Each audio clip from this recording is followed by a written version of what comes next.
What's up, everyone, and welcome back to a brand new episode of from the Lions Cove Podcast. I'm your host, Marcelo. Today, I'm joined by the Max Loeb of Loebs Leads. He's the founder of Loebs Leads LLC, a football media brand reaching 450,000 followers. He's also a part of Honor the Land, a media platform highlighting Cleveland sports and culture. He's also the head of audience at Thursday Sports with social media engagement and audience strategy. And he went to the John Carroll University. My man, Max, thank you for hopping on the show today. Yeah, thank you for having me, Marcel. I'm super excited to talk. Great introduction. I appreciate that too. Yeah, I mean, listen, your resume is stacked. I'm so excited to take a deep dive into all of this, and it's going to be great. Yeah. So, a week ago, you were named one of the streaks on the rise at John Carroll.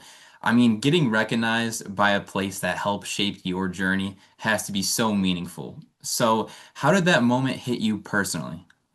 It is very meaningful. I was sitting in this exact spot. I don't know if Rory, the alumni director, is watching. He knows I missed his original call, so I had to call him back. But I talked to Rory on the phone for a little bit. It's surreal. I also think it speaks volumes to the impact that the alumni is having. Like just being on that list with so many incredible people who are doing way more important things in the long run than talking about football is an unbelievable honor. I'm so blessed. I'm so humbled to be on that list. I think I mentioned it in either my Instagram or Twitter or something, but 7% of that list, two of the 27 live together. My roommate Vince Rizzo is also on there, and he's doing unbelievable stuff down in DC. So being on the same list as him with other people who are crushing it in their own respective professional fields, it speaks to the alumni power, to be honest with you, that John Carroll continues to have. And the fact that everybody is so young and just starting to get into the real fold of their career and becoming young adults on that list alone is insane. And to be even in the same breath as some of those people is a huge honor. Yeah, well, first off, that is awesome. So big congrats on that. Thank And you. when someone brings up John Carroll, the first word that comes to mind is community. Crazy story. So I was leaving work on Tuesday and I was just in the elevator with this like random guy and we just happened to just talk and stuff. And he asked where I went to school. I said, John Carroll. He's like, me too. We literally had like a 30-minute convo, just like, talking about classes, dorms, like everything. And just the people of John Carroll are so awesome. And we're always just striving for success. Seriously, everyone's doing their own thing. They're going down their own path. And I mean, just like in the NFL, we've seen so many greats just come from John Carroll. Yeah, and so many greats in so many different areas too. Like I was lucky enough to go to school with a couple people who are in the NFL now. I'm sure we'll talk about them later. But players, coaches, scouts. Now you have public relations people. You have media people. You have communicate. Like it's crazy. The NFL alumni connection is in a different world. To be honest with you, it's utterly insane. But like you said, I'll see people on the golf course just wearing John Carroll stuff. People that are 30, 40 years older than me or like you said, just striking up a conversation randomly. It's insane. And I've also found that the alumni network takes so much pride in each other. That conversation you have in an elevator, that conversation you have with somebody in line while you're waiting for coffee, like there's a lot of pride in the alumni network, and it almost not forces you. It almost makes you want to look out for those around you who are in that alumni network because you know how meaningful the community at John Carroll is. Yeah, like I graduated in May of 2025, and I've had people, who are at John Carroll now, like reach out and say, "Hey, can we like set up like a quick call?" I'm like, "Wow, this is crazy," but like essentially, Yeah. it's awesome because I get to almost provide certain advice or what I kind of did, what kind of classes I took. So just being Yeah. like that role model and continuing to help the younger Carroll generation is awesome. So it's so It's true. super cool. It's we are super always cool. we are always looking out for each other and just the bond in the community is just unreal. Yeah, it is, and it's cool to see as you continue to get into the post grad world too. Like you'll, like I said, run into people. I'm out of state, like I grew up in Massachusetts, so occasionally I'll go to alumni events and kind of speak to the perspective from out of state, what that looks like. It's so cool. Like it's so cool seeing people from Massachusetts, New York, Pennsylvania, wherever it may be, come and feel the impact that the John Carroll community has through all of these different people who show up for each other who are out of state or in state for those who are in state. But being able to experience that is in and of itself a really cool thing. And then you see how expansive the alumni network is. It's so special. It's so special. It's one of, if not the best decision I've ever made in my life to come to John Carroll. Yeah, yeah, same. So what was the reason why you chose John Carroll? I mean, being from Boston, that's that's a far trip sometime compared to, PA or Ohio, Chicago. Yeah, well, it's a far trip. It's doable. I did it last weekend. It's very doable. But so I went to Boston College High School, which is a Jesuit high school. It's something that is extremely important to me. I knew my next step. I wanted it to be at a Catholic school or a Jesuit school. I that was kind of the basis of the schools I was looking at, and I had a list of all these Jesuit schools, and John Carroll was on the list. And I actually interviewed with a guy. I don't know if you've ever met him or talked to him. His name's John Tucci. He Okay. was awesome. He graduated, I believe, the year before I was a freshman. So I think it was 2019. Graduated, and he was just my normal interview. It was over Zoom. It was normal, virtual interview, nothing crazy. We were talking, and I, at the time, had just done this enormous stats project for my high school stats class about correlation between different NFL statistics and win percentage, turnover battle, pass yards, rush, all this stuff. And I was just talking to him about it. And I had mentioned I knew I wanted to work in sports in some capacity. I didn't know what I wanted it to look like. And I told him I did this. And he's like, oh, send it to me. I'll forward it to the coach. It was Coach Finati at the time. Yeah. He sent it to Coach Finati. And long story short, Coach Finati and I emailed, talked about it a little bit through John Tucci, and basically said, like, if you want to come here, you could be a student assistant on the team. We would love to have you as a student assistant. I was like, that'd be really cool. That coupled with Bowler, the business school, which is an Yeah. awesome, awesome business school. And honestly, the fact that there was an entrepreneurship minor, I believe it was my sophomore year of high school, or maybe my junior year. I think it was sophomore. I did this entrepreneurship club where we developed these products and essentially pitched it to a Shark Tank esque group, not of real investors, but of potential investors that would be a Shark Tank. And I developed these hospital toy products that would be specifically for people who are bedridden, things like that. And I found so much passion in just chasing something that I was creating. And I knew I wanted to lean into that a little bit more. Never thought that business, football, and creation would all marry into one thing, and I'd be doing it right now. But those were the three big reasons underneath the Jesuit values, underneath the Catholic aspect of the school, and it was a perfect match. And I thinking back on it, I still can't believe how perfect of a match it is. To this day, I still learn new things. I'm like, wow, if I didn't go to John Carroll, I wouldn't be doing this, or I wouldn't have it's an insane thing to think. But yeah, the Jesuit connection was number one. And then football opportunity coupled with the business school and the entrepreneurship minor, like I said, no brainer. Yeah. I mean, I do this podcast on like the side, but if I didn't go to John Carroll, right, I wouldn't have met these great people that have, joined me and have like been a part of this. Like, yes, the business bowler school was incredible. I had fantastic teachers. I mean, having a accounting degree, I mean, they pushed me to the max.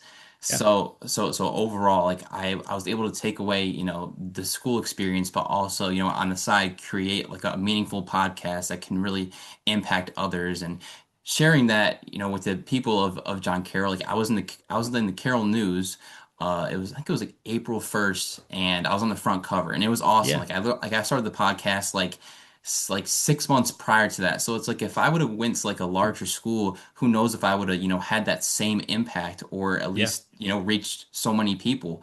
So I mean, Carroll is the best, and I will say that forever. It's the best. And I found that, like you said, if you truly have, I don't want to say talent, but if you truly have a passion, you have the ability to add value to some type of community through your passion, John Carroll is going to lean into you. Like when I was a junior, one of my semesters, I think, for the entrepreneurship program, it was like essentially work on your passion project. And I had been doing Loebs Leads for a year or so at that point. And I was like, I talked to Doan, the head of the entrepreneurship department. I was like, look, this is what I'm doing. I'd be able to, do write-ups, all this stuff to meet the curriculum, but I already started this. Can I just keep leading into this? And he was like, yes, absolutely. Let us know if you need anything. Boom. That junior year was extremely formative, and senior year also, while I was at John Carroll, extremely formative in creation of my brand. So like you said, if you can add value in some way and you're passionate about it, John Carroll is the place to be because of the alumni network, to be honest with you, but because of the community that people will lean into you and help you believe that what you're doing can be worthwhile, regardless of what it looks like. Yeah, I mean, spot on, spot on. So back in August of 2020, when Loebs Leads first started, where did that passion of building sports content come from, and what were you hoping to create? I'd be lying to you if I said I had hope of creating something crazy. Like I was just not bored, but looking for something to fill some time while we were all in the quarantine in the pandemic. And the passion has always been there. Like as a sports fan, I grew up an enormous baseball fan. Like I was an enormous baseball fan. I still am a baseball fan. Passion for sports has always been there. I played competitive basketball and competitive soccer for a long time. And I love the game of football. I love the strategy aspect of it. I would make playbooks for our neighborhood football games on these little 3-inch notepads, and I'd have it in my back pocket when we were playing. Like, I love that stuff. I love fantasy football as well, doing that throughout my childhood. And I don't know, I really just thought I had a grasp on how the stats of the NFL world worked, how a lot of these teams operated, some of the trends. And I was like, I'll start giving my 2 cents. I coupled that with the fact that I had a great high school education. BC High is the best place to go. And the fact that John Carroll helped me tremendously in my marketing world, my supply chain world, logistics, the command of all of this stuff. And again, kind of a perfect marriage of all of this. Sophomore year, I started to do it and perfected my craft. Junior year, senior year, first year post grad, second year post grad, and kind of continued to build brick by brick. But in 2020, when I started, like I said, I'd be lying to you if I had any type of aspiration like this is what I'm going to do full time. That didn't even cross my mind when I started. Transparently, didn't really cross my mind until right after I graduated. But I felt like I had the knowledge and the passion, and I truly was willing to work for it. I didn't know what it was going to look like, but I was willing to work for it. Wow, amazing. So what was like the first piece of content that you created? Like, take us back to that first Ooh. post. Oh, I'm trying to think of what it was. I don't know if any sports content creators are out there, but it was inspired by, oh, I can't remember his name. I'll have to find the video, but it was essentially a reaction post to, I think it was NFC standings or predictions, and I just gave my 2 cents on it. The first post I can look back on that I remember that was viral was 2 days before Steelers Eagles. I believe it was week 5 of that 2020 COVID season. I said Chase Claypool was my breakout player of the week or breakout receiver of the week. Wasn't expecting him to score 4 touchdowns, but he scored 4 touchdowns.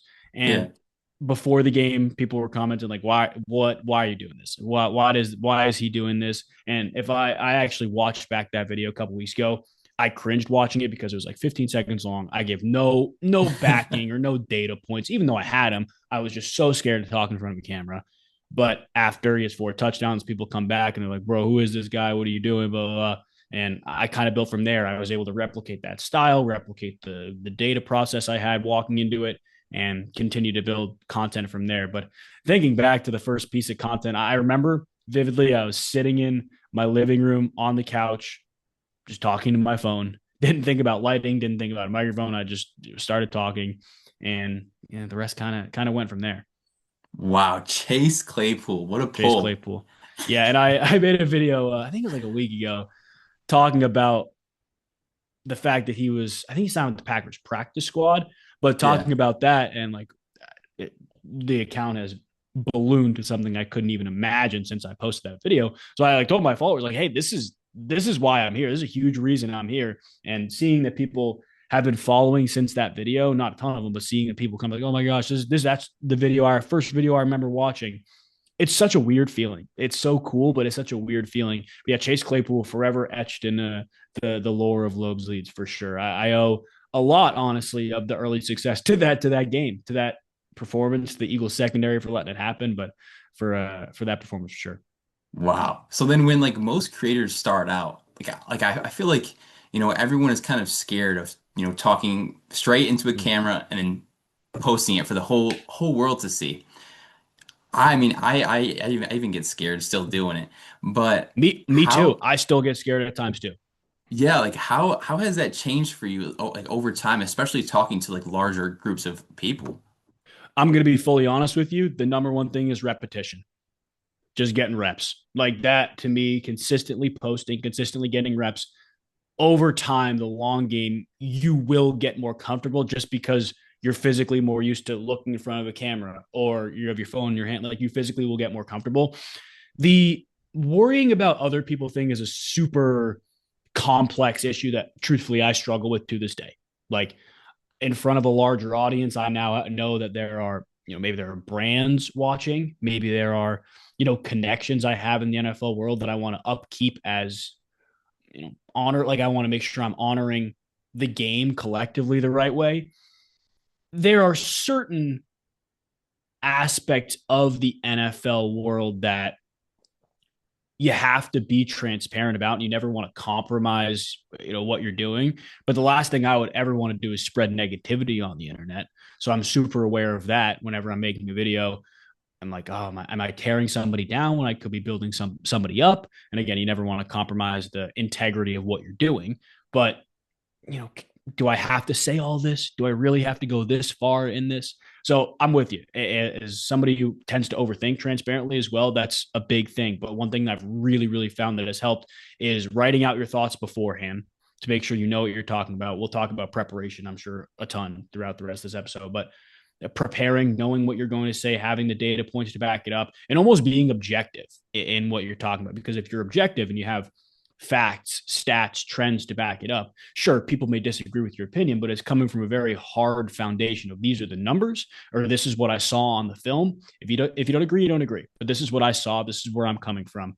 And the opinion of other people at the end of the day only takes you so far. I know a lot of people say all publicity is good publicity, whether it's positive or negative. I don't know if I fully agree with that, but I Yeah. do think there is some truth to that where Robert Saleh said a few years ago, if you ain't got no haters, you ain't popping. Like that is a real thing where you are almost ruffling the right feathers, but being okay with not being fully agreed upon. I mean, shoot, when I've been putting out a bunch of top 5, top 10 lists the past month or so, I've been getting flamed at times in the comments. I've been getting ratioed on Twitter at times too. I'm like, yep, that's fine. I understand. I understand your perspective. I understand maybe the fandom rules here, but this is where I'm coming from. I have the numbers to back it up. If you don't agree, you don't agree.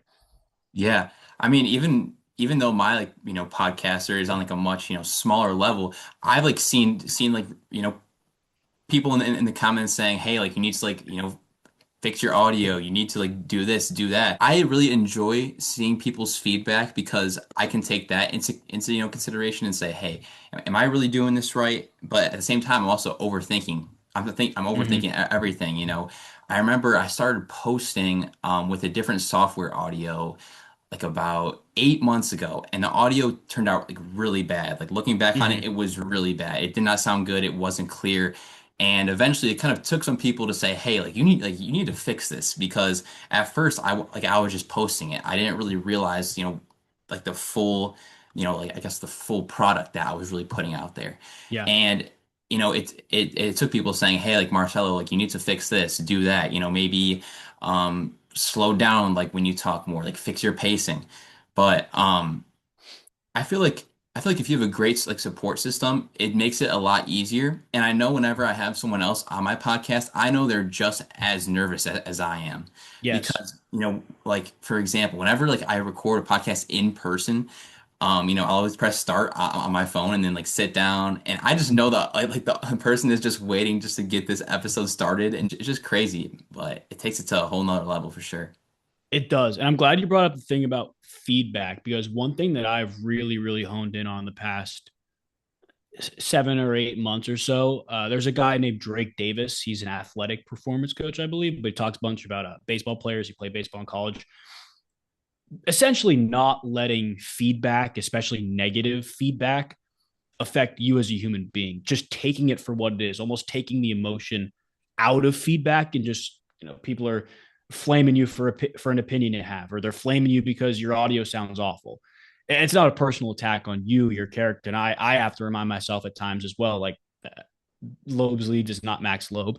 Max Loeb is My identity is not rooted there. My identity is rooted in God. My identity is not a social media presence. If they don't like this opinion, all right, maybe there's some backing behind it. Maybe there's some stats I didn't find. They don't like the way this looks. They don't like the way this sounds. Maybe they're right. Maybe I can improve upon it and continue to grow in a different way because of that feedback. Taking feedback for what it is. I wish I had the exact quote from him, but essentially taking feedback just as feedback, taking the emotion out of negative criticism and using it as constructive, again, almost emotionless, is so helpful in that thing. Yeah, I mean, I used to spend hours editing. So when I was little, I used to have like, a pretty big stutter. Like eventually, as I gotten older, it's changed.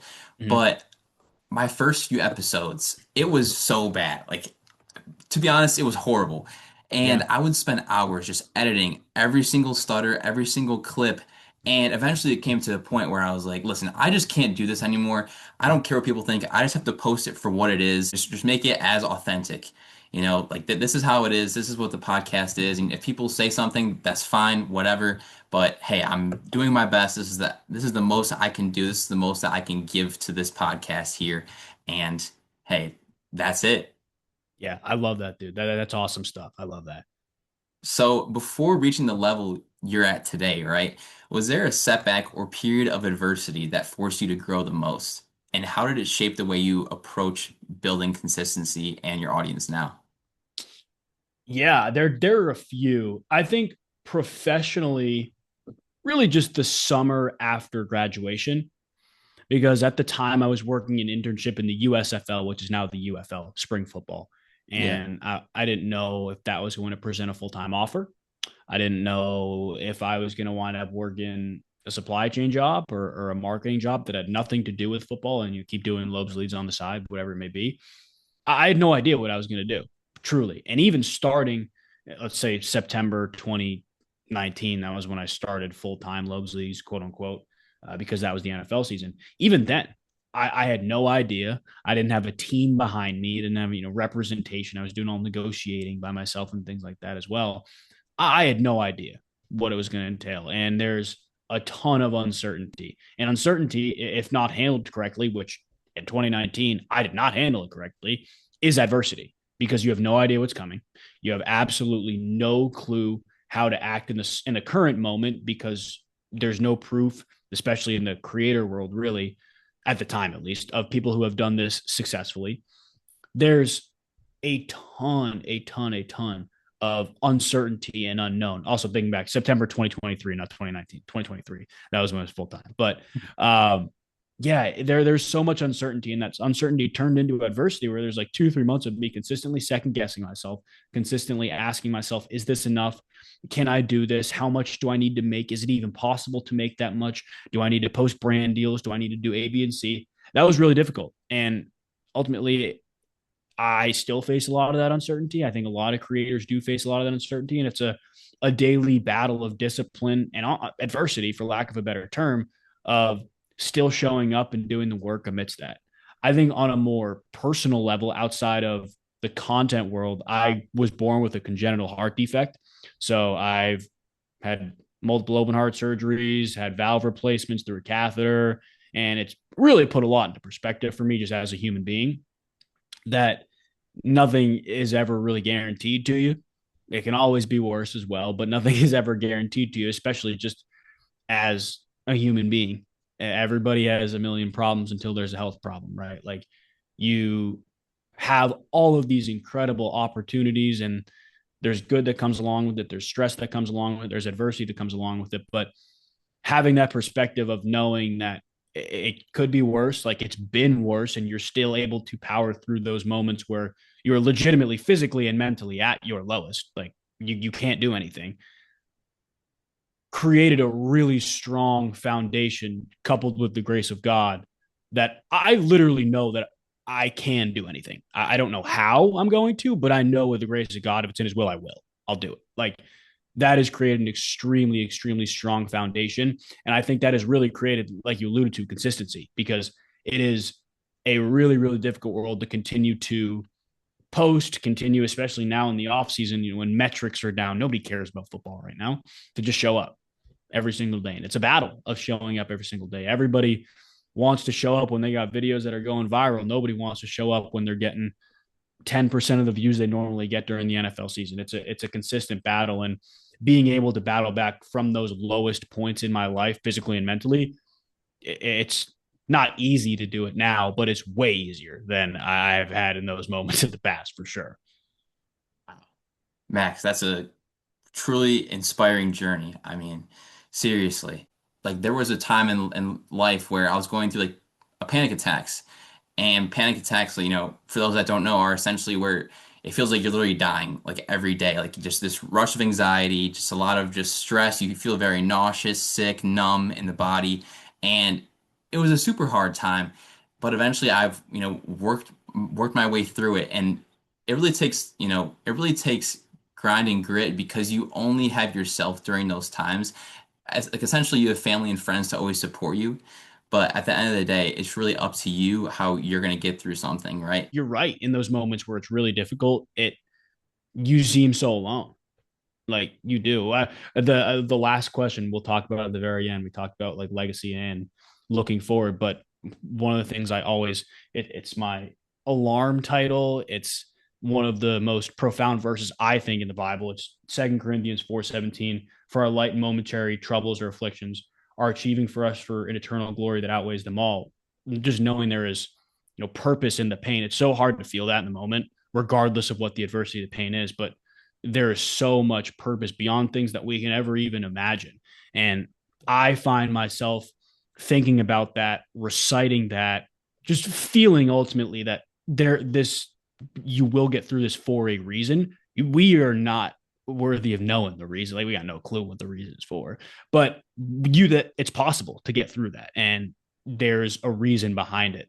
It doesn't make it any easier when you're in those moments struggling. It doesn't make it any easier when you're truly, truly dealing with something that other people don't know what it feels like.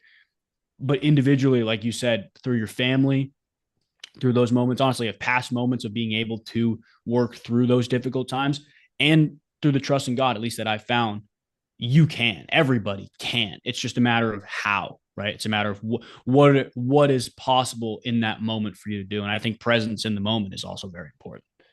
Yeah, I mean, truly like belief in God, feeling like you have essentially nothing and just knowing that God's there just to help lift you up and just be there by your side. That's one of the most powerful things in the entire world. Just knowing Amen. that, hey, like he has a plan for you and he's going to lead you down a route that you never thought could have been possible. I mean, like seriously, I always thought of, playing college hoops, right? I love basketball. Basketball is a big part of my life.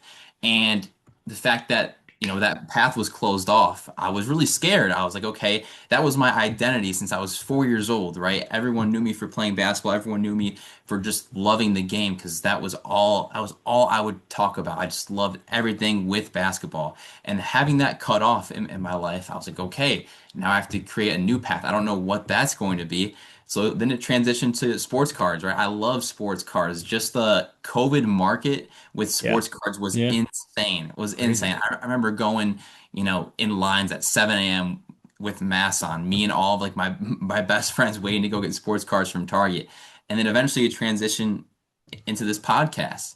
And essentially it's crazy how it just ties it all how it ties it all together with, sports cards, podcasting. It's still in like the same world, but I never would have thought, that I would be here today, creating my own podcast, posting every day, trying to I guess build like my own brand. It's really cool. And the fact that it doesn't even involve basketball is just mind blowing to me. Yeah. So That's super so cool.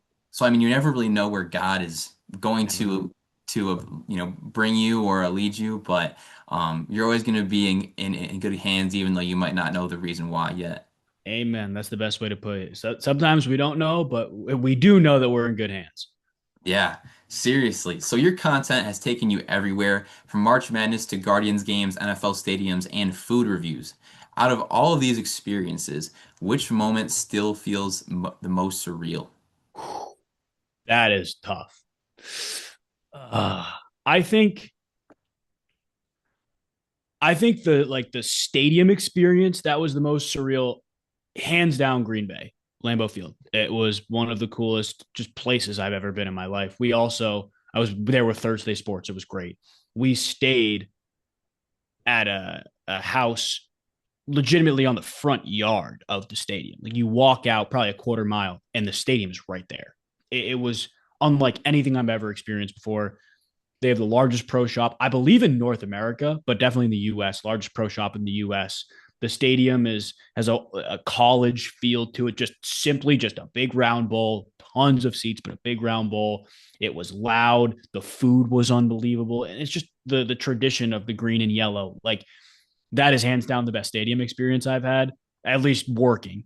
I think the most surreal experience though was Radio Row at Super Bowl this past year. It like I, I grew up watching all of these incredible players. Some people who I would legitimately consider my childhood heroes. Like I'm a Giants fan, a group of Giants fan. I got to dap up David Tyree. That was like one of the coolest moments of my Wow. life. Like that, I could have asked him to do content. I could have asked him for an interview, like literally anything. I phone, mic, ready to go. I just wanted to talk. Like it was truly just surreal to see those people. The first day I was there, I remember vividly turning the corner, running. I almost run into Nick Benito. Like they're just athletes running around all over the place. I did this little like passing challenge with bounty paper towels. Bryce Young is next to me watching me do it. It's ridiculous. Like it's the most surreal thing I've experienced as a sports content creator, just being around these people. And then with Thursday Sports, I was able to go to some of these, parties or events just surrounded by like the Eagles offensive line. Like you just look over and Landon Dickerson is getting his hair cut. It's ridiculous. Like it's one of the coolest experiences that I've ever had. It was hard work. It was a lot of hard work, but after the work, when you have those experiences at night, seeing all these NFL players get out of their car to go into a party, or watching all of them do their interviews just out of the corner of your eye or of your booth. Like our booth was right next to Cam Hayward's booth. Just watching Yeah. Cam Hayward just walk by us every couple of it's surreal. Like it doesn't feel real. That's the best way to put it. It's truly surreal. Yeah, I mean it's crazy because we grew up watching these stars, as a kid, and then being like face to face with them is just Nuts. a totally like different experience. I remember back in 2024, I was on a stage with Shaq as Dude, as that's as insane. he was DJing here at the Cleveland Guardians game. So that Yeah. was an unreal experience because he's like one of like the top five greatest centers of all time, easy, Yeah. maybe in top two. Yeah. So yeah, that was awesome. Then even just being here, being born in Cleveland, just seeing LeBron over the past 12 plus years here, and just seeing him in person, him like Kyrie, Kevin Love, just the great stars of just being on the Cavs floor and seeing them. Even like the bad Cavs teams, those are always so fun to watch. But seeing those players in person, me and my sister got to high five like a few of them, just go on like the Cavs court and give them some high fives, and just like seeing them in person, like wow, like I've been watching you guys for years, and just now like seeing you in person is just it's such a real It's experience. nuts. It's crazy. Seriously. So, looking back on your whole journey so far with Loebs Leads, Thursday Sports, everything, if you can go back to the beginning of your journey with the knowledge you have now, what's Mm. something you would have told yourself much earlier? Ooh, that's a really tough question. um,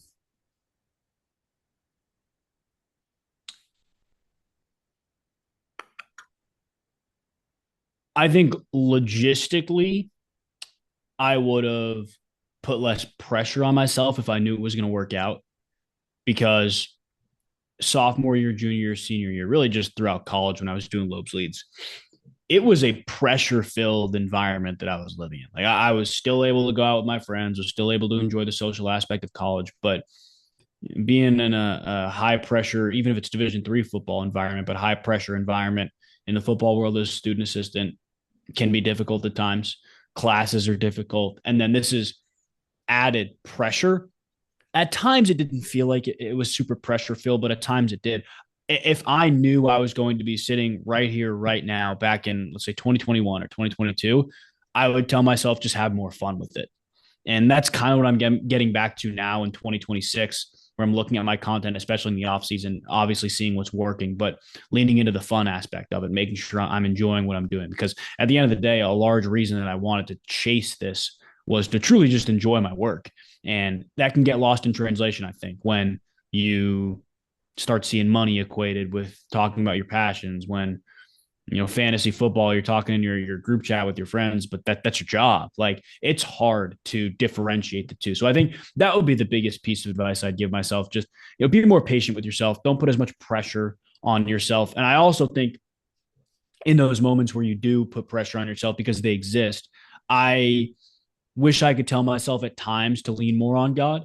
I think there were times where I tried to do too much. I always tell myself, when I'm trying to do too much in my current life professionally, don't play hero ball. Just do what you can. At some point, shut the computer, take a deep breath, embrace the break that you can take wherever you're at in your day and your week, and just understand that some of these things, a lot of these things, are out of your control. You can only do so much in relation to editing, to posting, how a video does, how a series of videos do. Just trust that God has a plan in that current moment for you, and honestly embrace that, but lean on him in that. Yeah, so I was actually going to ask you, I guess, how do you find ways to take breaks and just kind of separate yourself from your phone? Well, first of all, the biggest thing I did was, I think it was 2 years ago, I bought a work phone. It was a great, great, great investment. Like, that is the best investment I've made doing Loebs Leads for sure. That has helped logistically a ton. I think in terms of taking breaks, right now I'm in a season of my life where I'm trying to figure out when, like, what my workflow is, what the best way to do it is. But one of the most magical things about social media is that you can just schedule posts. So I Yep. could take a 2 to 3 day break if I wanted to. Over the past couple months, outside of the NFL draft and free agency, really, I've taken every weekend just to stay off my work phone. I'll leave my work phone in my backpack and I won't even look at it. Being able to schedule posts, you can essentially create a break for yourself, because in the social world, I know a lot of people know, you're always on. You almost have to always be on. It rewards Yeah. people who are always on. But in being able to schedule posts, you can mentally and physically be present somewhere else, but your social presence can also be on. That's what I found has helped me a ton with taking breaks. I have also found that, and this is weird in today's hustle culture, grind culture, taking a day off or 2 days off, it helps in the long run. Like, I have had a really hard time not always being on, a really hard time essentially not being a workaholic, like always wanting to take a new step.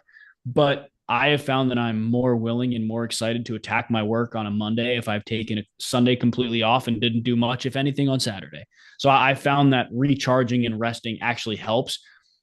Trust me, it's really uncomfortable at the start. Like, I really, really struggled with it. I made a concerted effort to do it this past NFL season at times too, even though it was really difficult at times. But just a couple hours away from your work phone, if you cannot do anything on, a Sunday morning before football starts, whatever it is, it's really difficult, and you have to power through the uncomfortableness of those difficult situations to get there. But in creating breaks for yourself, there's a ton of power. And I've personally found that outlining break time or your task time on a Google Calendar also helps, just logistically. But yeah, embracing the break as a time to connect with family, your loved ones, your friends, whatever it may be, lead into other passions that you have. Like, summer especially, I love to golf. Like, I'll take today, I walked 18 holes. I will take that morning to myself and I won't even think twice about it. Embracing that and knowing that you can attack the rest of your workday or the next workday that you have helps in the long run. It's a long game. And I think just because you may not be making progress like this every single day doesn't mean progress is not happening, right? Progress is not linear. If you're, crossing a T, dotting an I every day, you're making progress, even if it Yeah. doesn't look the same. Yeah, I mean, it was so hard this past summer. I hit like 500,000 views in a matter of like I think it was like 14 days. With the following week, me and my family were traveling to Italy. So I was like, wow, I was in this great schedule of, posting like every day. And then I was like, listen, I have to find a way to like keep this like a momentum going like while I'm gone. And then I found out that you can, post clips like, and like schedule them for ahead of Yep. time. And I was like, that was awesome. So like having things like that definitely helps for sure. Even, just like with my like full-time job, hanging out with friends and family, just that kind of takes up most of my time. So being able to do that for my podcast also helps with growth. But at the same time, I also feel the pressure as well Oh um yeah. hey, like I'm not putting enough effort into these posts. I should be posting every day. I should be doing this. I should be doing more. I should be doing more research. And I think I've just come to the conclusion of, you know what, like I could only do so much like a certain day. As long as I can get like one post out a day, I think that's great because kind of like what, you were saying, like progress is going to keep on going no matter what happens. So as long as I could just try to just, make a few like small amounts of effort here and there, eventually it could turn it into something big in the long run. Who knows? It can turn into like, a post like 100,000 views or a post Yeah. with over a million. So you like really never know. And I feel like that's the hardest part. But at times, I felt the burnout. I felt the pressure, It's even real. though, yeah, it is real. And you were spot on because if I don't take those rest days, on Saturday and Sunday, then Monday I know is going to be rough and I'm not going to be there mentally. So it's just important just to rest, relax, and just find that downtime. And Absolutely. even just staying off your phone, playing golf. And also I found too journaling. Journaling has been one of my favorite Yeah. things to do. Ever since I was kind of going through those panic attacks, as I mentioned earlier, journaling really helped me get through that and also just gather my thoughts and what I really, yeah, what I'm really thinking on a deeper level. I feel like we go through life just kind of going through the motions, but if you don't really sit down and journal everything and really gather your thoughts, what you're processing, and also too writing down stuff that you're doing every day. You know, whether it's going on a walk or eating like a salad or eating like just taking care of your health. That's so important. So just Yeah. writing down goals that, hey, this is what I did today. This was something that I enjoyed. You can look back on it and, say, hey, I'm really heading in the right direction. Because Definitely. And yeah, no, another I was part, gonna say, like I alluded to earlier, everybody's got a million problems till you got a health problem, right? That's yeah. that's top priority in all of this. And I found at times, and I think there are seasons in your life where you can't be, having the perfect diet. You can't be sleeping 8 to 9 hours a night. Like sometimes you have to sacrifice that stuff, but it affects performance. It does, and it'll drive you up a wall if you're not handling it right. And I think there again are seasons in life where you got to work a little harder. You got to sleep an hour less a night, but you don't want to ever compromise your overall well-being because as bad as it sounds, if your overall well-being is not good, if you're not physically well, you won't be able to function in your career. That's the reality of it. Yeah, seriously. I mean, health is wealth. So Yes. true. So Amen. true. So between Honor the Land and the Dawg Check Podcast alongside three-time Pro Bowler Eric Metcalf, you spent time around athletes, creators, media personalities at a high level. So from your perspective, which part of podcasting and content do Mm. people tend to underestimate the most? Mm. Underestimate. That's a good verb. Underestimate. Well, I'll tell you what. Working so with Honor the Land, it's a whole crew. Like my producer Pat, unbelievable. I have two co-hosts, Jack and Zay, both unbelievable.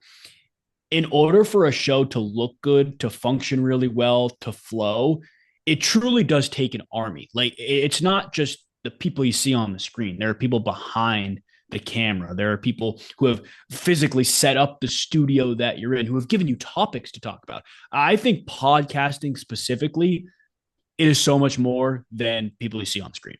I think that's the part that is, I guess, underestimated but overlooked for sure. Like podcasts don't happen without the people behind the scenes. 100%. I think in terms of content creation, I alluded to it earlier, preparation. You can create a video that goes viral. You can create a series of videos that do really well. You build a community in a week or two. The reality with social media, at least as I found it in building a personal brand, quote unquote, which I've been doing since 2020, you have to consistently be adding value to your audience, your following, whatever, you only do that if you prepare really well. You can't replicate viral concepts day after day. It's impossible. It's impossible. You can't go viral every single time you post. And if you do, God bless your heart. I haven't figured out how to do it yet, right? Yeah. You have to be able to prepare and add value to the audience that wants to watch you or wants to listen to you. And I've personally found that adding value comes from a couple different things. Number one, overall, it's a perspective that not a lot of people or nobody has or has talked about at least. But number two, it's articulating your thoughts so clearly that you actually do add value through the point of view that nobody's talked about. I remember oh man, I don't even know how old I was, but I did this independent learning project, I think late elementary school, on sports video games. And I got to talk with somebody who's really high up at EA Sports. And I vividly remember him telling me that you can have the greatest idea in the world. If you don't know how to communicate it, it doesn't matter. You can have something that nobody's ever thought of that could make you trillions of dollars. If you can't explain to somebody why that works, it does not matter. So I think in adding value, you have to be able to explain it. And I have found that comes in preparation, that comes from doing research. If I have time, most of the time I do, from physically writing the script. If I don't, I'll just write bullet points and what I want to talk about. And honestly, it comes from doing your research on what other things are working in the industry. Like there are tons of incredible creators out there who I've taken inspiration from their content or their approach to talking to people or talking about certain things. And I've had people who've told me the same thing. Like, I love that you're doing this. Is it okay if I do this? Which people ask. I always think it's a free world out in social media, but Yeah. like saying like, hey, like you're doing this. I really like that. How do you think I can do that for my content? Like drawing inspiration and adding value, but ensuring you prepare well enough to actually in front of a camera do it is not a cheat code. There's no real cheat code to social media, but I found the most effective way to build a brand, and honestly is the most overlooked aspect of social media, truly just being prepared in your content. Yeah, I mean, you were spot on because I remember I think it was 4 months ago, as I was posting, I had a guest. He played overseas for 12 years. He was a pro, and he does content creation for his full-time job as well after playing. Mm-hmm. And he told me, he said, Marcelo, he said, like, you have to really sit down and communicate what your podcast is about. He said, out of all of your clips I've seen, out of all like the episodes you've created, he's like you have to build that brand. You have to stick to the motto and just keep repeating it, repeating it, repeating it. That way people can, number one, know what your brand is about, when they come across it on a social media platforms. Mm-hmm. And really you're trying to solve someone's problem. Yep. People are online every day. They're trying to find solutions to, healthier foods, to better fitness. For example, like how to grow on social media. I mean, I'm always watching videos trying to find like new trends and just ways that I can, help improve my own brand. So Mm-hmm. it's so important just to find like, the small keywords that can really, change the growth or the strategy of your brand. Definitely. That is the best way to put it. And I like that approach of communicating who you are or what your brand is about so that people see your face pop up on their For You page or their feed. Then, oh, this is what I'm expecting. Because I've actually found too that in spreading yourself a little too thin, like this offseason, I've talked about sports that are non-football, and some of the videos have done well, some of them not. But there's a negative consequence in spreading yourself too thin, where you have a diehard football audience. They're watching me talk about the Masters, and they're like, "Oh, I thought this was a football guy. I don't know if I want to follow him anymore." So there's a double-edged sword in that world for sure. Yeah, seriously. So through coaching, film work, and player analysis, so you've seen firsthand the difference between talented players and athletes who actually reach the next level. So in your eyes, where is that separation created? For players, it's tough. Truly, I think the best look I've had at players is at John Carroll. And obviously, Ty Montgomery is doing incredible things. He's with the Titans now. When I was there, we had a couple other guys who were getting looks from pro scouts, but not a lot of Division III players, regardless of the school that they go to, wind up making it at the next level. I would say from the players who I've seen do, I think number one, it's a true love for the game. Like even the people I've been around who played at John Carroll but rose the ranks in the NFL world, scouting, coaching. Like two of my really good friends, Nate Leopold, who's with the Texans, Tyler Habursky's with the Browns. They would make draft guides for the love of the game. Like it's not like they were Yeah. getting paid. They did it because they loved it, and they would send it to whoever they had contacts with when they were applying, or even throughout the year. I don't even know if they were applying for places when they sent it, but they'd say, "Hey, this is my draft guide for this year." They do that because they love it. If you can do that because you love something so much, when you have the ability to chase it at the next level, the passion is still going to be there. It might even be stronger than what it was. So I think in order to succeed, just in general, I'd say in the football world, from what I've seen, it's definitely the passion, the love that will make you work harder than the person next to you for sure. I also think just from the players I've been around, the conversations I had really this past year with Thursday Sports, where I met a bunch of players, it was super, super formative in my understanding of this. The bodily sacrifice of NFL players is unbelievable. Just hearing stories of injuries that people had to fight through, contract negotiations because of a past season ending injury or because of a potential injury or issues that could arise as a result of something else. It is unbelievable what those people put on the line. And it's honestly just a willingness of sacrificing your physical well being at times for the good of the guy next to you, the good of the team. The sacrifice aspect of a lot of things, but especially pro sports and in my world, football. I'm sure it relates to other sports, but I've seen football firsthand. Yeah. That is something that I think goes overlooked. I think people are like, oh, football is a physical game. No, like this is a game that will like make you, that has completely insane potential negative aspects to it physically. The sacrifice of a lot of these players is unmatched. And I think I've noticed that people who make it the highest level generally sacrifice a little bit more. I mean, being fans, right? I mean, we watch these games on a daily basis, but when you really sit down and talk to these athletes, like you really don't know what they're going through, right? No, I mean, no. for example, look at the Kevin Ware 2013 injury. Just like crazy instances like that can really just change their life in an instant, right? Yes. So, I mean, these athletes are putting their body on the line each and every day, and especially with like social media. I mean, there are people hiding behind screens, always, saying things, this and It's that the on worst. like every Yeah. single post.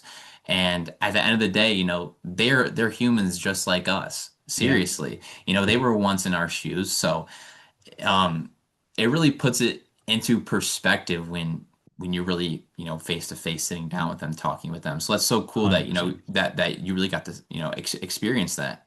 Yeah. It was cool to see. And I think love, sacrifice, they're not synonyms, but they are related, I think. And I think that is what drives athletes, people in the sports world above, again, the guy next to you or just above other people. Yeah. And also too, the talent. Talent is unbelievable as well. So everyone loves fantasy football advice. So heading into this season, give us one rookie or breakout player people should seriously have on their radar. Let's see. I'll do a rookie and a breakout player. Oh, that's tough, man. I don't know. I think rookie Kenyon Sadiq is a really talented player. Geno Smith loves to keep the ball between the hashes. I've said it a couple times.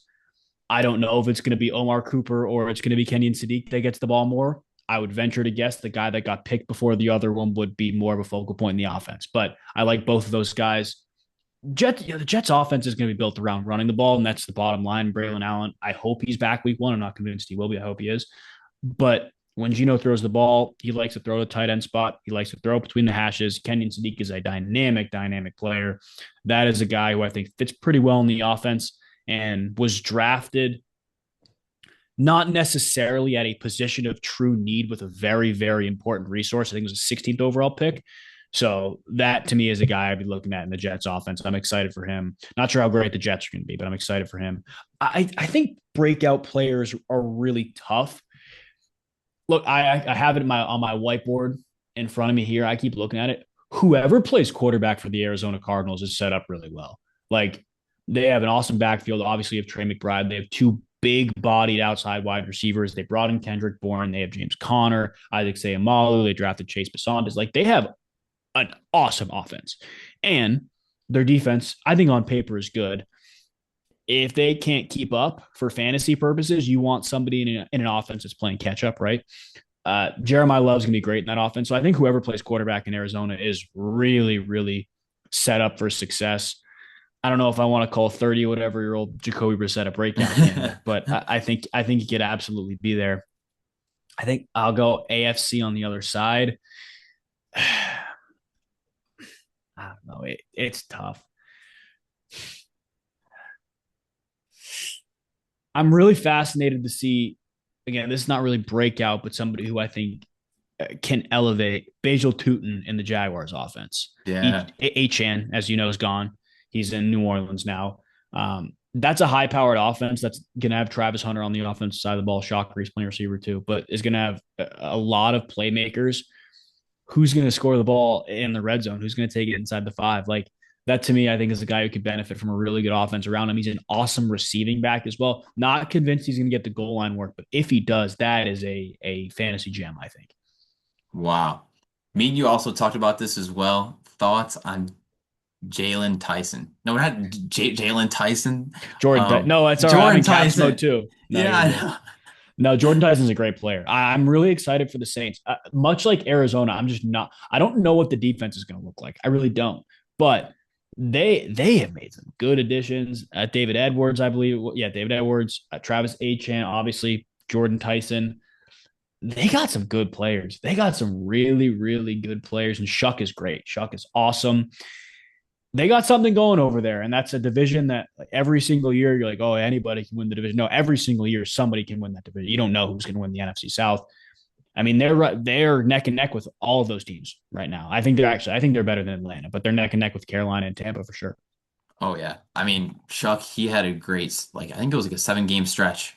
Just he was playing out of his He's on a mind, tear. and it really started with the Tampa Bay game where he Mm-hmm. had those two rushing TDs. That was incredible. So, Yeah, yeah, I'm praying that the Saints have a fantastic year, and also too we get to play the Browns in Paris. I think so yeah, that should be a pretty solid game. I mean, all of that'll my be cool. they're all diehard Browns fans, so I'm the only Saints fan. Yeah, So it's always fun seeing the family group text when the Browns and Saints play every year. yeah. No, that'll be a fun game. I wonder how it'll be in Paris. It'll be cool. Yeah. So at this stage of your life and career, which mindset, quote, or piece of advice continues to keep you grounded and motivated every day?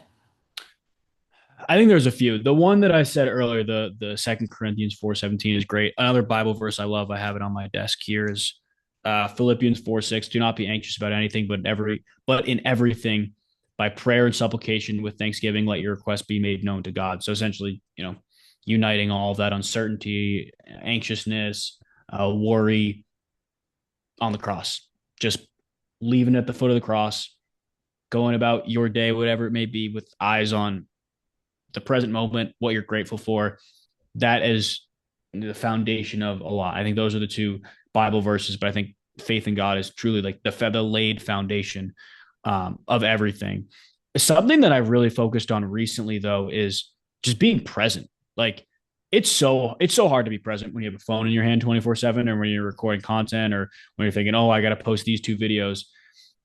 Just getting off the phone, getting sunlight. Like it sounds so stupid, but as a content creator, you're always on technology. So I've really focused a bunch in being present and truly just enjoying life for where I'm at, not looking too far in the future, trying not to let things from the past distract me, and just being where I'm at in the current moment and not focusing too hard on what's coming. I think the future is worth a discussion and an eye, but not at the compromise of the present moment by any means. Yeah, I read online that if you stand outside for 10 minutes, where there's straight sun, or it's like 20 minutes of clouds. That's just the best start to your day. Just Yeah, having no phone in your hand, just waking up, going outside, just being present. That's hands down the best way you could even start your day. And also definitely. too, what I found to be helpful as well is also giving, gratitude every day, whether it's for Yeah. like the small things, having, certain food, even just being able to, wake up in like a nice bed. And even just like the small things in life, you could really be Definitely. grateful for everything that you have. And once you speak out loud and just say, "Hey, like I'm grateful for this, I'm grateful for that," you start to feel good inside. You start to feel calm, feel just like just just a greater sense of peace. Seriously. Yeah, Um, you really do. so yeah, I mean, just being present in the moment, even through like meditation as well, I found that to be very very helpful Yeah, at times. So yeah, there are so many ways that you could really just find your peace in this world. definitely. I think the morning is really powerful too. Like if the sun's out, I try to get out and get sunlight almost right away. One thing I've been very, very good about holistically the past 5 or so years, no phone for the first hour of the day. There were times I had an alarm clock. I didn't use my phone alarm. Hand up, I do use my phone alarm now, but that's super powerful too. You turn your alarm off. You obviously see what time you're getting up for the next hour. Just don't go on your phone. It helps regulate dopamine scientifically. I believe I'm not by any means a doctor or a scientist, but that's from what I understand. Wow, great. All right, so now I just have a few rapid fire questions before we end this podcast. Let's do it. So, are you a Cavs fan now, or are you a Celtics fan? I'm a Celtics fan. I love the Cavs. I love the Cavs. I'm a Celtics fan. Wow. So, obviously they lost in seven. I'm very Yeah, sorry about that. it's But tough. will we see Jaylen Brown and Jason Tatum play together next year? I do. I think so. I think so. It's tough, but I do think so. I think Giannis is an extremely tempting offer, but it's just like I don't know. I look at the Celtics lost in the series at least. They lost their mojo. They lost what made them so special in the regular season. I think they got a little too cute, to be honest with you. I don't think the blame falls on any one person. I think it falls on a plethora of different people. But the reality is, they tried to play like the 24 Celtics and shoot the lights out. They didn't have the talent to do it. And they got cold. I mean, I was actually at game seven. It was like unbelievable. Wow. They had open look after open look after open look. They just couldn't hit a shot. And if you had showed me all the looks they got in game seven, I would have said, yep, stamp it. We're going to play the Knicks. But unfortunately, it didn't. Yeah, and it was almost that Peyton Pritchard shot that really could have Oh my gosh. been the game. If he would have hit that shot, the game was over. Game was over. But I'm with you. That place was ready to erupt. That's one of the best basketball, one of the best atmospheres I've been in my entire life. so who do you think's going to win this year's finals? I think the Thunder will do it again. I think they're too good. I think everybody wants to get cute. Here's Wemby. Here's the Spurs. That's great. I think the Knicks are really fun to watch. Don't love the Knicks. I think they're fun to watch. I mean, the Thunder are too good. They're too deep. Shea is great. Chet played awesome in game one against the Lakers. They're just too deep. They have too much. Yeah. I mean they are stacked. Like seriously, like their 12th man could probably be a six man on any other team. It's nuts. And I think something that goes overlooked with them too. I don't know how much I know he's been playing. I don't know how much he's been playing. They traded for Jared McCain. Like Jared McCain was on track to win Rookie of the Year last year before he got hurt. Like that's unheard of. Like Yeah. it's crazy. It's crazy. I hope it's somebody different. I mean, I hope it's the Cavs above anybody else. But truly, I love watching Minnesota play. Minnesota plays so hard, and there's nothing quite like a team that has to unite together after losing a starter. And I love watching that. Hey, they split with San Antonio at the start of the series, so you never know. Wow. Best pick in the NFL draft this past year. Best individual pick, I think, was Emmanuel McNeil Warren. That's a first round talent. The Browns got at what, 68? That was a damn good pick. Last question. Does Giannis get traded? Yeah. Oh, yeah. It's You just a matter think? of where I do. I think he's done. I think he's done with his time in Milwaukee. I really do think it's 49-51 he gets traded to Boston. Like he that's a reality. I saw some things about the Cavs potentially making a move for him. I mean, we've said it year after year. It's never materialized. Miami. I mean, I think that's a reality. I think Pat Riley would be willing to shell out some big bucks to get him. So I think that could be a big one too. But I do think Yeah. he's gone. Yeah. I know You it's think he's it's gone? I don't think so. I think No, he is so loyal. Like he's loyal. Like, and I feel like too, the agents play like a key role with it. I feel like with like, definitely. petty social media posts, petty interviews. Um, Overall, I think Giannis number one. He's a family man. He loves his family. The Bucks took care of Thanasis and also the other brother. I Also think true. Alex. So Giannis is that city. Like Yeah, LeBron is Cleveland, Giannis is Milwaukee. I that's don't think fair. I don't think he gets traded no matter all of those rumors. Um, and honestly, it would be sad if he leaves. I mean, he was drafted by them. You don't really see too many players stick with their, the same No, teams they yeah. got drafted from. So I don't think he gets traded. I hope you're right, and I hope the Celtics figure it out and with Jaylen Brown. But who knows at this point? It's going to be a wild offseason for sure. Yeah, definitely. But that'll do it for this podcast. Max, thank you so much for taking time out of your busy Of schedule course, to hop on this podcast. It dude. was fantastic. Thank you for having me. Thank you for hosting. Your offering your insight as well as incredible insight, dude. Like, keep up the great work. I love being on here. Thank you. Now, I have one last question for you, actually. What advice would you give me on how I can move this forward? I think you foundationally have an exceptional thing going.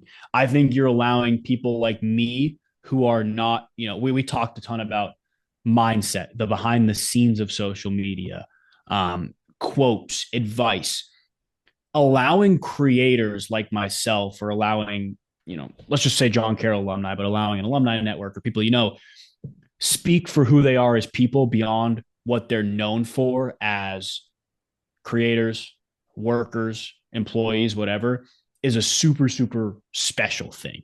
I think there are people out there that do it. I don't necessarily know it's a super rare thing, but it's a special thing to a point where I don't think it has to be rare. Like allowing me to come on here and speak about who I am as a person and not just the flag you see behind me, the logo, is a really really cool thing to do. And I think you're doing an awesome job. I think continuing to leverage your network and continuing to talk to people who maybe share the John Carroll background, maybe share a similar sports background. Maybe you can get a diehard Saints fan on here that allowing those people to come on and have real conversations with them, which you're doing beyond what you see on social media or like employees, workers, non-social media people is an incredible thing. I think you're doing an awesome job. Awesome. Max, that honestly means so much. Seriously, your content is fantastic, and I'm so Oh, thank you. excited I to appreciate it, see dude. what you post leading up to the NFL season, and I'm looking forward to seeing what kind of food you try as well. Yeah, hopefully more this summer. We'll see. Yeah, yeah, but seriously, thanks again. It means a lot, and that'll do it. Peace, everyone.